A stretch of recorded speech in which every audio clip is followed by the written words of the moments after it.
সবাই শুকরিয়া দেন ইনশাআল্লাহ। আলহামদুলিল্লাহ। এরপরে আবার মদিনা গেলে আবার মসজিদে প্রথম যেখানে বিদায় ভাষণ দিয়ে মদিনায় গিয়ে আগে মসজিদে অবস্থান করছিলেন। রোজা থেকে আমার হিসাব আছে, হিসাব করছি 200 মাইল খালি তাবু বিচারতে বিচারতে হয়ে গেছে আমার সময় সারাটা দিন। তাবু বিচারে পাইছি না, মোবাইলে চার্জ নাই, চার্জও করতে পারি না। তাবু 13-14 জন আমার সাথে, এই তাবু বিচারতে বিচারতে শেষ। আল্লাহ আল্লাহ, 2 মাইল 3 মাইল এরিয়া তো এই তাবু, হাজারে হাজারে তাবু হাজিগণ এই তাবুতে অবস্থান করে। এরপরে ইসমাইল ইসলামের কুরবানি, ঠিক আছে এগুলো অবস্থান করে গা। যে ইসমাইল ইসলামকে আমরা এই যে শয়তানকে পাথর মারি, এই জন্য শয়তান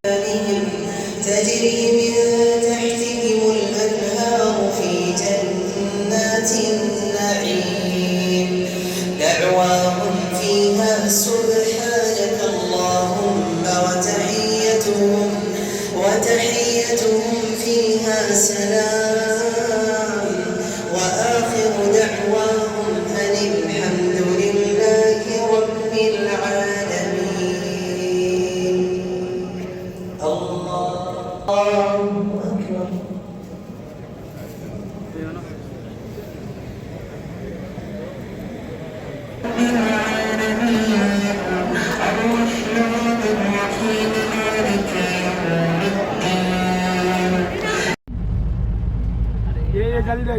এই যে এটা বড় শয়তান, এরপরে ওটা দেখা যায় দ্বিতীয় শয়তান, ওই হলো দ্বিতীয় শয়তান। এই যে উপরে যে জালিটা আছে যায়, এর নিচে ওই শয়তান, এরকম পিলারের মতো, পিলারের মতো নাকি হেভি পিলার, ওই পিলারের মধ্যে পিলারের চতুর্দিকে সব পাথর, শয়তান এই পিলারটার মধ্যে পাথরটা মারতে হয় এটা দিয়া। আল্লাহু আকবার, এইভাবে তাকবীর দিয়ে সেটা পাথর মারে। হ্যাঁ, এখন আমরা শুকর করি, আবারও জোরে বলি আলহামদুলিল্লাহ। এখন আমাদের সফর প্রায় শেষের পথে। আমরা যাব জাবালে নূরে, যেখানে নবী করিম সাল্লাল্লাহু আলাইহি ওয়াসাল্লাম জাবালে নূরে তুলার মতো উড়ে চলে যাবে। সুবহানাল্লাহ বলবা না? কত বড় শক্তি আল্লাহ পাক। ওয়াইদাল বিহারু ফুজ্জিরাত, সমুদ্র সমূহ বিদীর্ণ হয়ে যাবে। সমুদ্রে যত পানি আছে সমস্ত পানিগুলি নিঃশোষিত হয়ে যাবে মাটির তলায়, এবং সেখানে অগ্নি উৎপত্তি হবে। কোরআনে কারীম আল্লাহ বলে দিয়েছেন গোটা সমুদ্রগুলিতে আগুন জ্বলতে থাকবে। এগুলি কিয়ামতের আলামত। আল্লাহ পাকের অফুরন্ত মেহেরবানি। এই যে কানের কাজ দিয়ে গুলিটা চলে গেছে, কানে লাগবে। সুবহানাল্লাহ বলো, আলহামদুলিল্লাহ বলে। আমাদের প্রতিবেশী দেশগুলিতে যেভাবে আঘাত লাগছে, ওর 1000 ভাগের 1 ভাগের আঘাত কয়েক সেকেন্ড যদি বাংলাদেশে হতো, আমাদের সব অপরিকল্পিত শহর। দেখা যাচ্ছে এটা না, এটা দিকে না, ওইদিকে এটার পাশে আরেকটা, ওইটার পাশে আরেকটা, 3টা। এই বড় শয়তান, ওই যে টাঙ্গিটা দেখা যাচ্ছে সাদা সাদা সাদা, ওগুলি দিয়ে ঝিরঝিরি দেখা যায়। ওই যাইতো না। আর মিনারা দেখেন, মিনার যে অবস্থানটা দেখেন, ওদিকে বিরা দেখেন, তাবু তাবু দেখেন, এই তাবু যে ভক্ত হয়, এদিকে তাবু দেখেন, তাবু। আর ওই যে যমরাজ দেখেন, যমরাজ মিনার মতো যে জামরাস জায়গা না, এদিকে জায়গা না না না, ওই টাঙ্গি ওই যে টাঙ্গি মতো, ওই টাঙ্গি মতো তিনটে দেয়া দাঁড়া, তিনটে। এই যে দেখেন তাবুগুলি দেখেন।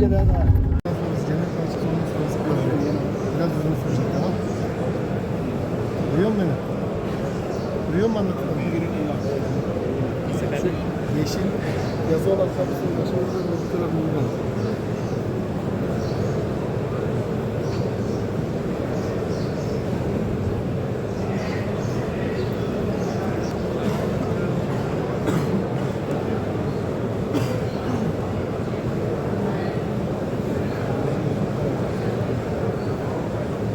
ভিতরে ঢুকতে হবে,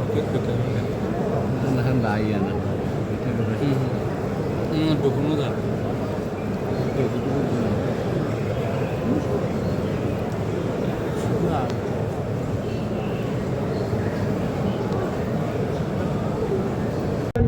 চতুর্থ শর্ত হচ্ছে আল্লাহ যা বলেছেন মাথা নত করে মেনে নিতে হবে, বলতে হবে সামি'না, বলতে করে শুনলাম আর মেনে নিলাম। সুবহানাল্লাহ বলে। মুমিনেরা এই প্রশ্নই করবে না মদ হারাম কেন, মুমিনেরা এই প্রশ্নই করবে না জুয়া হারাম কেন, মুমিনেরা এই প্রশ্নই করবে না জিনা হারাম কেন। সুবহানাল্লাহ। যা খুশি তাই এই শক্তি সহকারে আল্লাহকে বিশ্বাস করতে হবে। চতুর্থ নম্বরে আল্লাহর হুকুম এবং আকাম আদেশ নিষেধ। আমি আল্লাহরে বিশ্বাস করি, এই কথার কোনো দাম নাই যদি তার আদেশ না হয়, এই কথার কোনো দাম নাই যদি তার নিষেধকে আমি আমার জীবনে প্রত্যাহার না করে চলতে পারি। মুসলমান বলে দাবি করার কোনো মূল্য।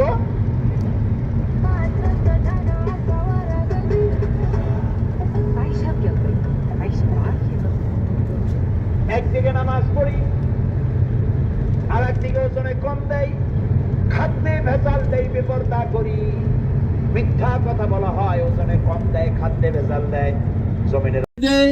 তারপরে ছুরি চালাইছে, ছুরি গিয়ে দুর্গের মধ্যে জবা হয়েছে, কিন্তু ছুরি নিষেধ করছে আল্লাহ পাক, তুমি জবা হইও না। ছুরি কখনো ধারালো ছুরি কখনো ইসমাইলের গলায় লাগে নাই। হ্যাঁ, তারপরে এই যে জায়গাটা ইসমাইল ইসলামের কুরবানির জায়গা হলেন সেটা, এখন এই মিনা মাঠে এই আশেপাশে আপনাদের বকরি ছাগল জবাই করা হয়। এখানে কুরবানি শেষ করে যখন আবার হাজিদেরকে বলা হয়, তখন হাজিরা আবার চুল মুন্ডায় ফেলে। কুরবানির আগ পর্যন্ত চুল ফেলাইতে পারবে না, কুরবানি শেষ চুল মুন্ডানো হয়, মাথা মুন্ডানো হয় হাজিদের বড় হজের সময়। না, ঈদের জামাত নাই, বড় হজের সময় ঈদের জামাত নাই, হাজিদের জন্য ঈদের জামাত নাই। আমরা দেখলাম ইসমাইল আলাইহিস সালাতু ওয়াস সালামের যেখানে ইব্রাহিমে নিয়ে গেছিল জবা করার জন্য, আর যেখানে পাথর, যখন ইসমাইলকে ধোঁকা দিছিল এসে শয়তান,